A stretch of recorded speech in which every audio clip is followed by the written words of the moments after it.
Hello friends, ಇದು Sunday mini vlog. Morning ಬ್ರೇಕ್ಫಾಸ್ಟ್ಗೆ ನಮ್ಮ mummy ಉಪ್ಪಿಟ್ಟು ಮಾಡಿದರು. ಉಪ್ಪಿಟ್ಟು ಯಾರಿಗೆಲ್ಲ ಇಷ್ಟ ಅಂತ ಕಮೆಂಟ್ ಮಾಡಿ. ನನಗೆ ಇಷ್ಟನೇ, ನಮ್ಮ ಮಮ್ಮಿ ಚೆನ್ನಾಗಿ ಮಾಡ್ತಾರೆ. ಸೊ ಬ್ರೇಕ್ಫಾಸ್ಟ್ ತಿಂದ್ಬಿಟ್ಟು ಇವತ್ತು ಸಂಡೇ ಏನು ಮಾಡೋದು ಅಂತ ಗೊತ್ತಿಲ್ಲ, ಬೋರ್ ಆಗ್ತಿತ್ತು. ಸುಮ್ಮನೆ ಇದ್ದೆ ಮನೆಯಲ್ಲಿ. ಬೋರ್ ಆಗ್ತಿದೆ ಅಂತ ಮ್ಯಾಗಿ ಮಾಡಿಕೊಂಡು ತಿಂದೆ. ಮತ್ತು ಲಂಚ್ ಟೈಮ್ ಬಂತು. ಲಂಚ್ಗೆ ಮುದ್ದೆ ಮತ್ತು ಪಲ್ಯ ಚಟ್ನಿ ತಿಂದು. ಹಬ್ಬ ಅಲ್ವಾ, ಸೊ ನಾನ್ ವೆಜ್ ಮಾಡಿಲ್ಲ. ನಿಮ್ಮ ಮನೆಯಲ್ಲೂ ನಾನ್ ವೆಜ್ ಮಾಡಿದ್ರೆ ಇಲ್ಲ ಅಂತ ಕಮೆಂಟ್ ಮಾಡಿ. ಸೊ ತಿಂದ್ಬಿಟ್ಟು ಸುಮ್ಮನೆ ಇದ್ದೆ ಸ್ವಲ್ಪ ಹೊತ್ತು. ಮತ್ತು ಬೋರ್ ಆಗ್ತಾಯಿತ್ತು.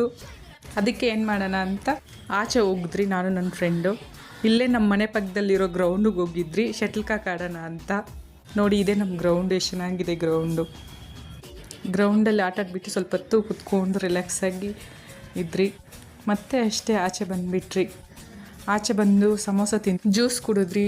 ಮತ್ತೆ ಮನೆಗೆ ಹೋದರೆ ಸೇಮ್ ವೆಜ್ಜೇ ತಿನ್ನಬೇಕು ಅಂದ್ಬಿಟ್ಟು ಆಚೆನೇ ಎಗ್ ರೈಸ್, ನೂಡಲ್ಸ್ ಮತ್ತು 65 ತಿಂದ್ಬಿಟ್ಟು ಬಂದ್ರಿ.